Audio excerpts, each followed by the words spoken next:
What's up, storytellers? Today we're going to talk about one of my favorite subjects in the whole world, the Enneagram. This is Joshua Pantzer with Storyweaving Media, and you get to hear a little bit about the system that I'm obsessed with, and you get to hear a little bit about why it's so important and how it can help you in your storytelling journey. So I'm going to be as detailed as possible in the amount of time that we have, because this could literally be a course of 10 videos, 20 videos just on this topic. So I'm not gonna be able to cover everything. I'm sure I'm gonna leave out a lot, but I'm gonna have a good general overview, I think, for you. So what is the Enneagram system? It's a personality typing system. It tells the person who takes the Enneagram test or is evaluated or identifies as one of the types, it describes their ego fixation. It describes what their ego is defined by, the orientation or the energetic shape of the ego. That raises the question, what is the ego? One of my favorite answers for that is, it is the false self created by an overstimulated nervous system. That's a quote from Matt Kahn, one of my favorite guys out there. The false self created by an overstimulated nervous system. However, I wouldn't say that's an entire definition of the ego, because you can have an unhealthy ego and you can have a healthy ego. A healthy integrated ego no longer appears as a false self. It becomes completely integrated into one being with the true person. The false self is what makes it possible to lie to ourselves. It's the subconscious. So if we have a subconscious, we have the possibility of lying to ourselves. When at the end of a spiritual journey, someone is completely integrated into their ego, which is not very common. It is something that takes a lot of work for most people. The subconscious no longer exists in that case, and the entire being is conscious. And really, that is the direction we're moving with doing Enneagram work. It's an incredible system. It's fascinating what can show up, and there's so many layers to it, because if you read it once, if you read your description of your type once, it can have a lot of aha moments. You can try it again 3 months later, and it'll have a whole different series of aha moments. It's like layers and layers and layers. It's a powerful thing. You might be familiar with other personality typing systems. Some that come to mind are Myers-Briggs, with all those funny letters like ENFJ, INTP, those kinds of things. The other ones that come to mind are Gene Keys and Human Design. There's Astrology, which those are based on. I'm thinking of one called Wealth Dynamics. There's a lot of different types of systems out there. What's interesting about those is, in most of those systems, depending on where you are at in your journey, they can change. For example, the Myers-Briggs will change depending on where you're at in your journey. And likely the wealth dynamics will change depending on how you test that day, where you're at in your journey. Astrology, Gene Keys, Human Design, these are based on astrology, and so they're obviously based on your birth date. Those don't change. But what those do is they define how your energies are expressed. They help you understand what is going to work well for you, what is going to get you moving, get your energy moving in a healthy way.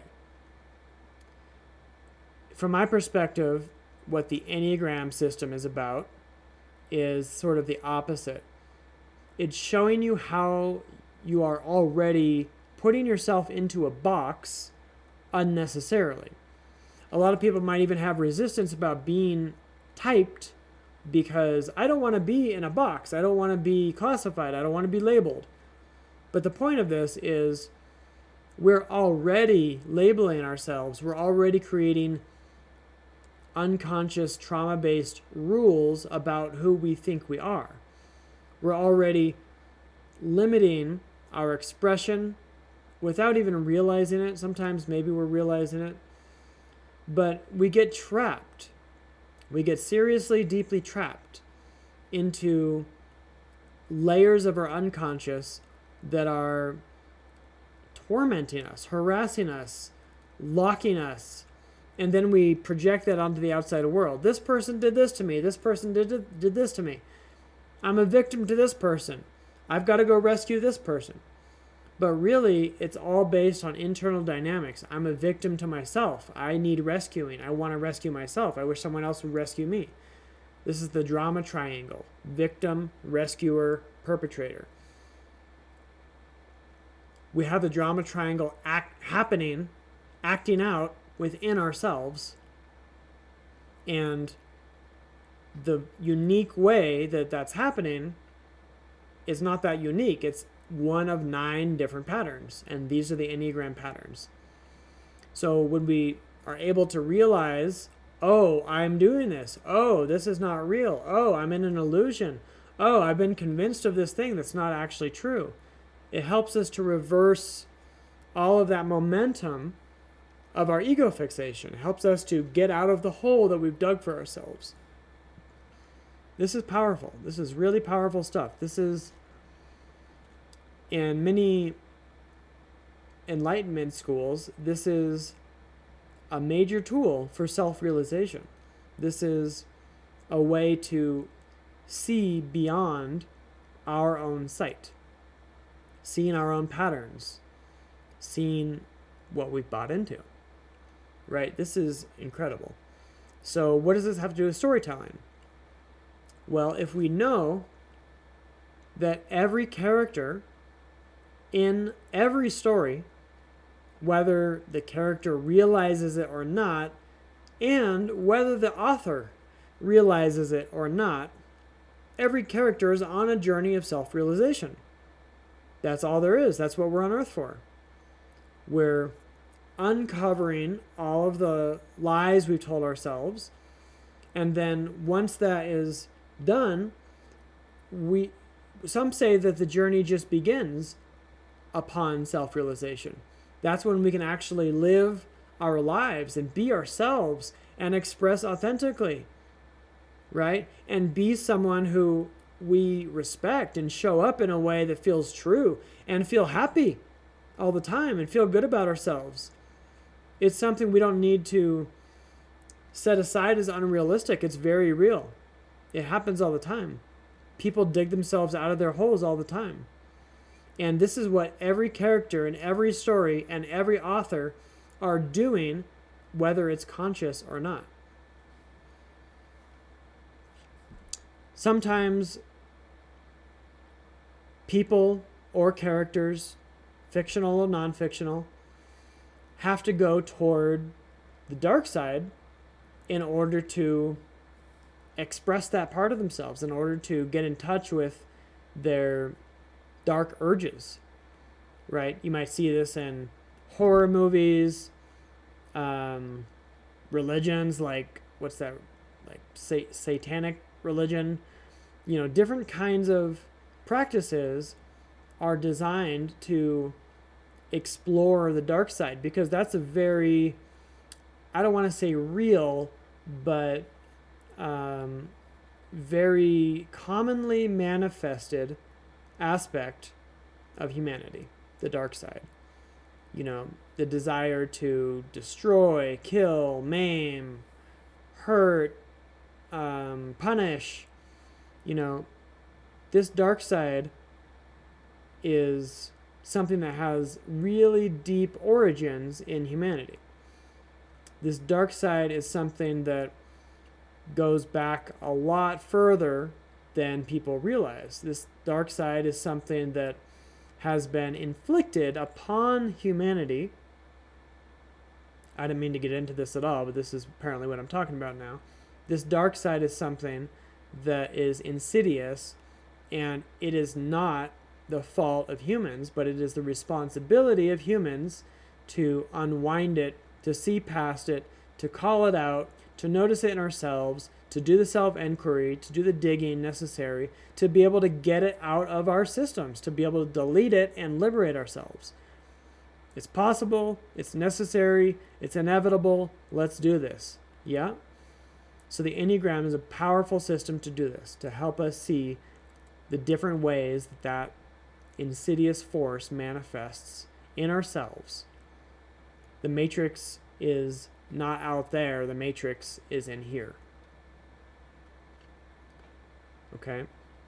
Everything we feel victimized to is a projection of our own victimhood of ourselves. This is the lie that's been planted in us. Okay? We're not actually doing anything wrong. We are not actually victims of ourselves, but because we think we are, we are. It's a paradox. Awakening happens through paradox. That's just how it is. The mind is never going to grasp all this stuff. Getting an aware ego means understanding I'm here to help my soul evolve. I'm here to help liberate myself from this mess, and I'm never going to get it. I'm never going to get it because this is not for the mind.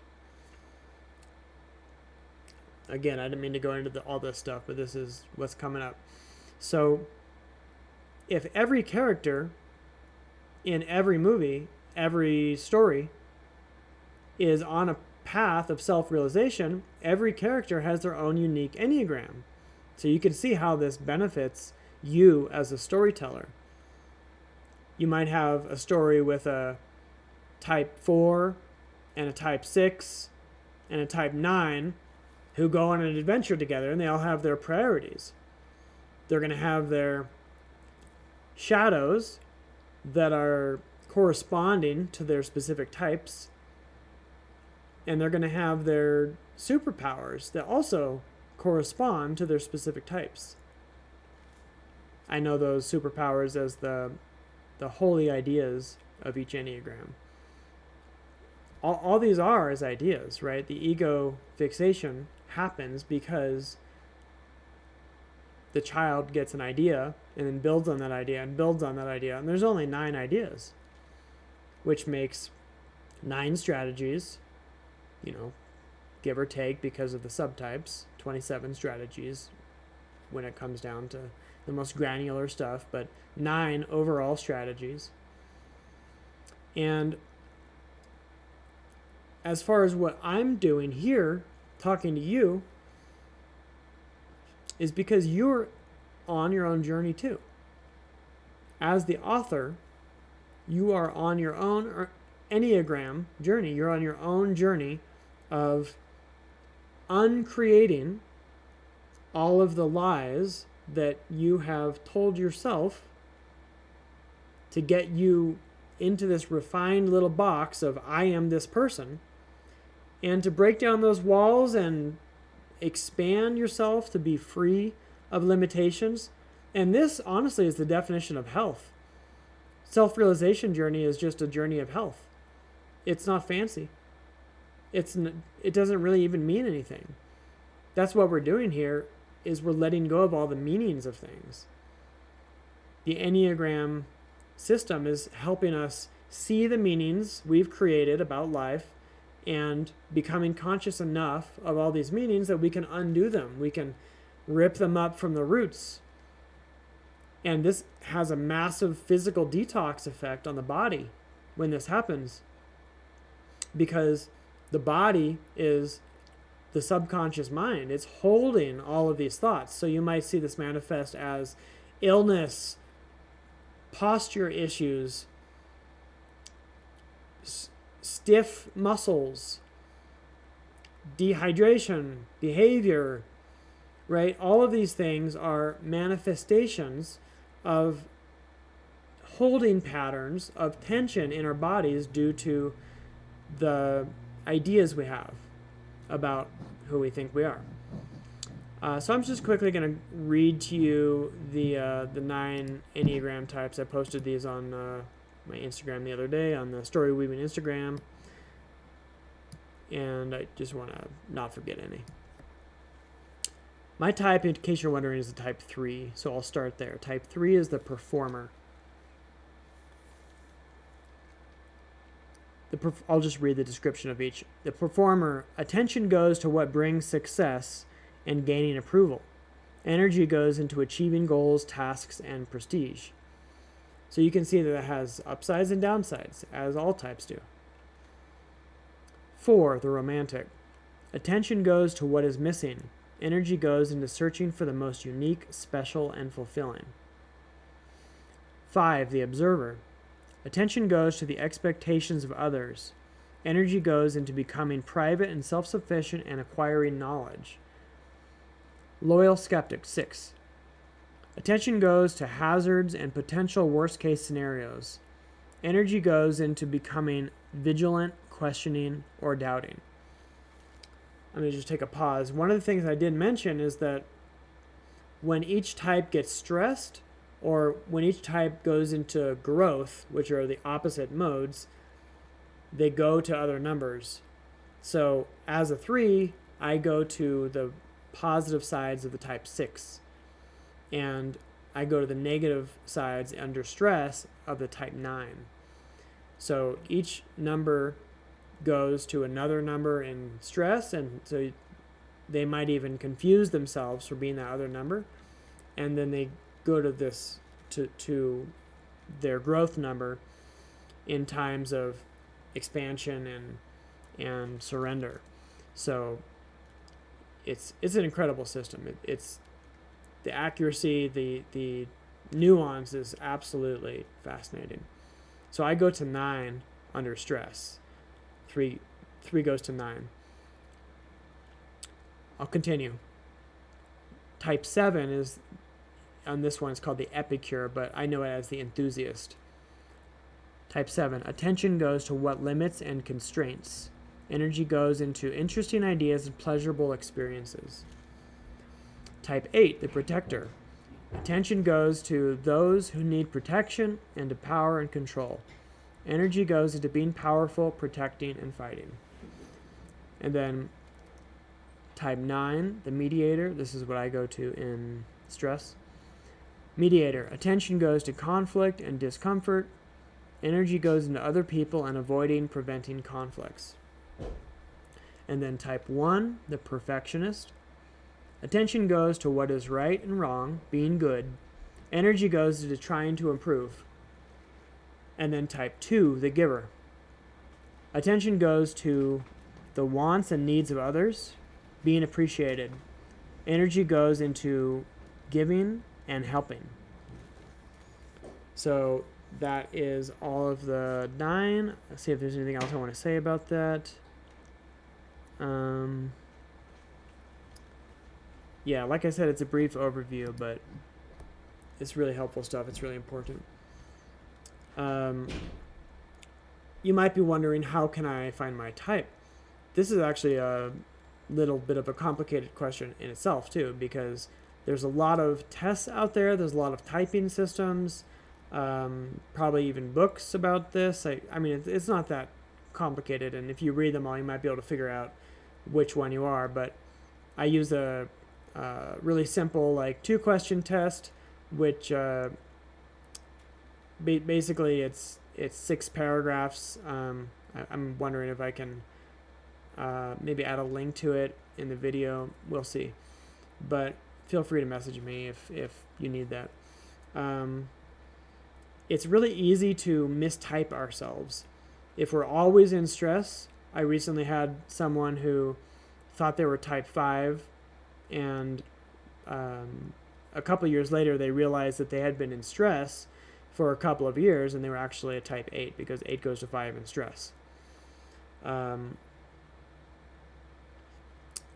I know of, let's say, a family member who always seemed like a type 8 to me, but actually they are a type 2 because type 2 goes to 8 in stress. So it's complicated, but it's also, once you understand it, it's intuitive and it's really powerful. So I think that's about it. Yeah, if you have any other questions about this for me, feel free to reach out, leave a comment. There's lots of Enneagram coaches on YouTube. You can literally type in type blank in relationships, type 4 in relationships, and you'll get a bunch of people talking just about what a type 4 is in relationships, or is like in relationships. You can say type 6, type blank in career. You can say type blank and type blank in a relationship. You know, what are a 6 and a 9 like in a relationship? People have videos about everything on YouTube. It's incredible. So it's a great opportunity to use that resource. YouTube is an incredible free resource. I'm going to continue to make videos about specifically going deeper in our storytelling. If this resonates with you, I always appreciate subscribe, like, hit the little bell, and yeah, looking forward to seeing you next time.